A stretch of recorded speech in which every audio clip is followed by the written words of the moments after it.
Мы все знаем, что от стресса можно постареть буквально за одну ночь. И как от стресса люди заболевают сахарным диабетом, и как они получают стрессовую язву или онкологию. Меня зовут Юлия Щербатова, я кандидат медицинских наук, я косметолог и главный врач клиники. Сегодня мы поговорим про стресс, про то, как он влияет на наш организм и как стресс убивает наш организм. И как понять, что вы испытываете стресс. Когда мы испытываем стресс, немногие из нас могут различить, стресс это или это эмоции, или это вообще затянувшиеся какие-то события, наша реакция на эти события. Эволюционно, когда человек испытывает стресс, это хорошо, потому что испытывание стресса в каком-то конкретном моменте, подъем кортизола помогает человеку выжить в буквальном смысле. Еще в недавнем прошлом, если ты правильно среагировал на событие, ты можешь убежать или ударить, или сделать какое-то действие, которое ты раньше не делал, и таким образом выжить. Когда этот стресс был маленьким, наш организм очень хорошо приспосабливается к тому, чтобы восполнить запасы кортизола, которые ушли на это состояние острого стресса, на такую гиперреакцию,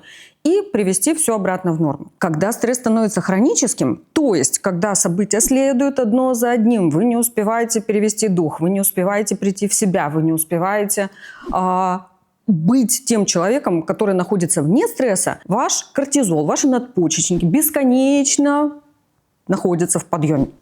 Есть такие небольшие колебания, но если график, то это прямо поднялся кортизол и никуда не делся. Все органы испытывают от этого серьезнейшие проблемы. Что касается нашей кожи, нашего внешнего вида. Да, действительно, история знает массу таких примеров, когда молодая цветущая женщина, получив, например, какое-то неприятное известие, или испытав какую-то, допустим, на работе не очень хорошую ситуацию, может в буквальном смысле за полгода превратиться в тетку, кто-то даже в бабулю. Такой трагический сценарий в наших клетках, как это происходит.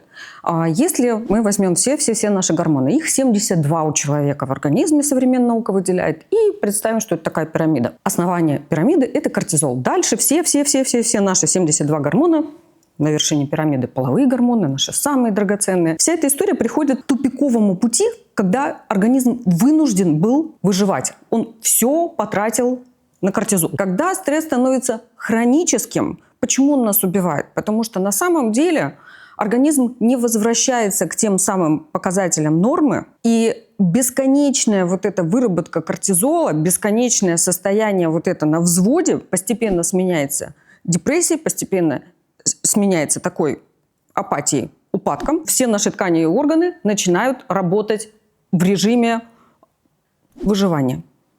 Это самое верное слово. Поэтому хронический стресс нас убивает, а острый стресс – это такой стимул жить дальше. Как же понять, что вы живете в состоянии хронического стресса? Пациент в хроническом стрессе обязательно испытывает проблемы с пищеварением. Это самая частая история, может быть, кто-то из вас слышал про так называемую штуку СРК или синдром раздраженного кишечника. Это куча проблем с нарушением пищеварения. Это поносы, это запоры, это вздутие живота на любые эмоции. У вас страдает аппетит, то есть здоровый человек, он испытывает аппетит, ему хочется поесть, он испытывает голод. Когда эта граница стирается, когда вы не испытываете нормального аппетита, это уже проблема. Когда вы наносите себе любые повреждения. Например, ковыряете кутикулу, грызете ногти, бесконечно что-то теребите в руках. Пациенты очень часто показывают мне на приеме, например, слизистую оболочку щек, которую они никому не показывают, а мне показывают, потому что я спрашиваю, и показывают, как они сгрызают слизистую оболочку щек. Если вы грызете губы, если вы теребите волосы и вырываете эти волосы, если вы расковыриваете какие-то существующие или несуществующие прыщи, это все самоповреждение, это все симптомы невроза. Поэтому нетрудно догадаться, что вы живете в состоянии хронического стресса. Следующая история – это нарушение сна. Когда человек вдруг перестает спать, мы всегда квалифицируем это как нарушение систем адаптации. Почему так? Потому что ночью чаще всего человека наконец-то никто не трогает. И поэтому организм принимает решение такое на уровне подкорки подсознания – пожертвовать сном, но только чтобы его никто не трогал, чтобы у него осталось вот это время, так называемое, на себя. Если нарушено засыпание, если вы просыпаетесь в 4 утра и не можете потом самопроизвольно заснуть за несколько секунд, если вы часто просыпаетесь, это все не является состоянием нормы. Здоровый человек ложится и спит 7 часов не просыпайся, ему никуда не надо ни пить, ни есть, ни писать, ничего. Следующая история, которая указывает на проблемы, которые мы называем хроническим стрессом, это неадекватная реакция на события. Если вам кажется, что вас бесконечно все хотят обидеть, если вы нашли у себя плаксивость, вот эту готовность заплакать на любую ерунду, которая вообще, вспомните себя несколько лет назад, и вы на эти вещи не реагировали.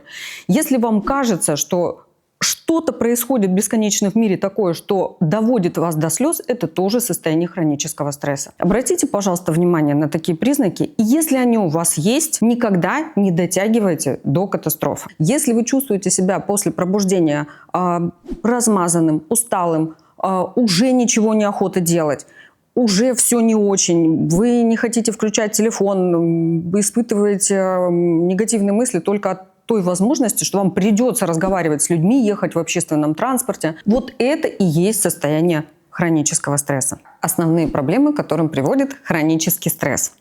Это метаболический синдром, а из него инсулинорезистентность, ожирение, потеря мышечной массы и так далее. Как же это происходит? Когда кортизол высок, когда он поднялся и не опустился. Все гормоны, которые приводят к хорошему жиросжиганию, к хорошей мышечной массе, не могут работать. Кортизол всех победил. И вы начинаете в буквальном смысле пухнуть. То есть организм начинает запасать жировую ткань на такую эмоциональную бесконечную войну. Выпадение волос.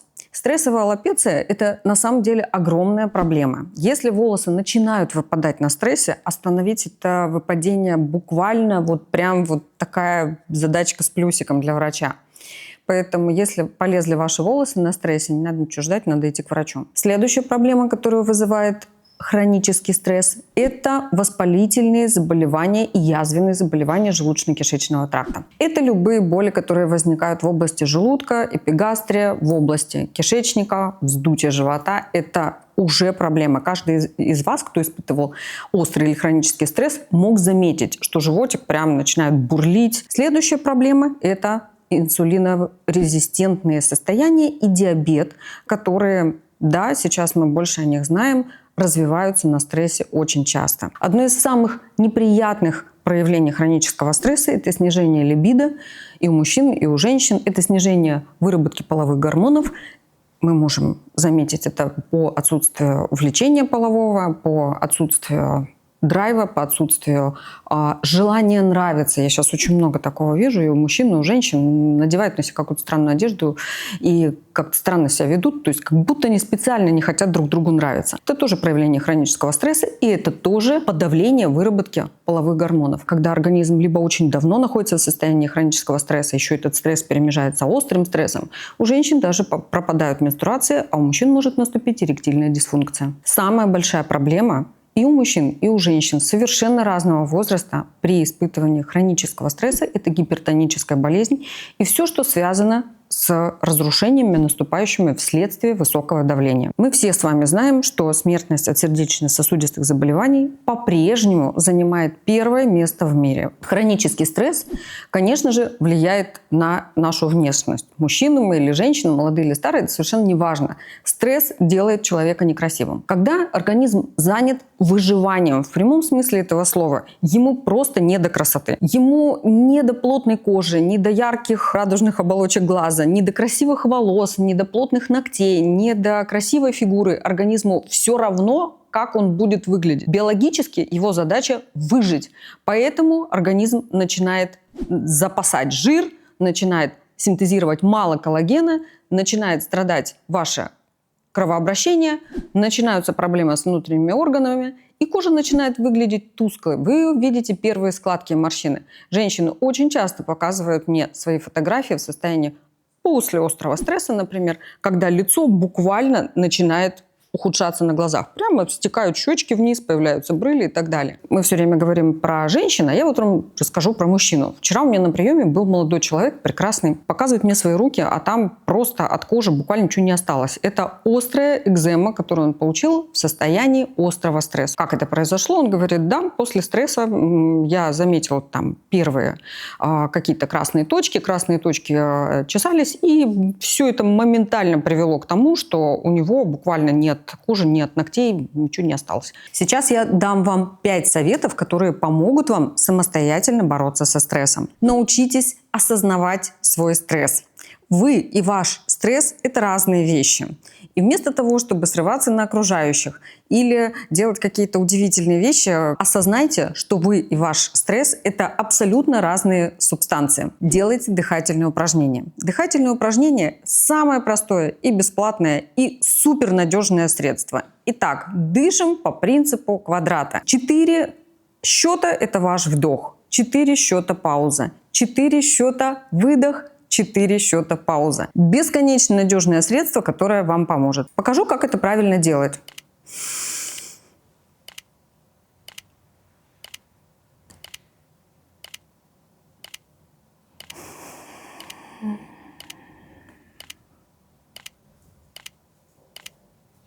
Отлично, у вас все получилось. 3-й совет – это физическая активность.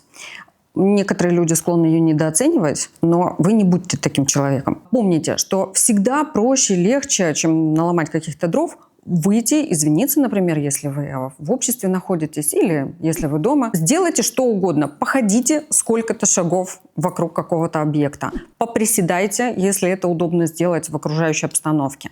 Попрыгайте, если вы можете это сделать по состоянию здоровья. И просто походите мерным шагом. Это самые простые шаги, которые могут быть. И синхронизируйте обязательно шаги и свое дыхание. Попробуйте, это очень легко сделать. И еще одна чудесная двигательная активность, прямо лайфхак, который я очень люблю, это потанцевать. 4-й совет – это режим сна и бодрствования. Это база. Мы уже об этом с вами говорили, и я научу вас делать все правильно. Вставайте в одно и то же время. Заведите такую замечательную привычку, это будильник, даже в выходные ваши дни, даже когда вам кажется, что вам никуда не надо идти, организм очень хорошо реагирует на ритм. Ритм пробуждения – это чудесно. Поэтому если вы всегда встаете на работу в 7 часов, вам в выходной день опять нужно встать в 7 часов. Весь день вы бодрствуете, пользуетесь лайфхаками, про которые мы поговорили, но вечером вам обязательно нужно выключить все гаджеты, приглушить свет, вы можете зато свечи зажечь, начать готовиться ко сну в 22 часа, а в 23 часа вы должны уже спать. Если вы проведете ночь нормально, в нормальных фазах сна, утром следующего дня в 7 часов утра вам будет очень легко встать, и вы встанете в прекрасном состоянии. 5-е – это режим вашего питания. Пожалуйста, помните, что если вы питаетесь равномерно, регулярно, через определенные интервалы времени, очень советую брать перекусы и питаться трижды в день с интервалом 5-6 часов. Ваш пищеварительный тракт, ваши гормоны, которые регулируют жиронакопление и жиросжигание, научатся реагировать правильно через какое-то время. Правильный режим питания всегда снимает стресс. Организм знает, что, например, в 2 часа дня вы его обязательно покормите и не будет стрессовать зря.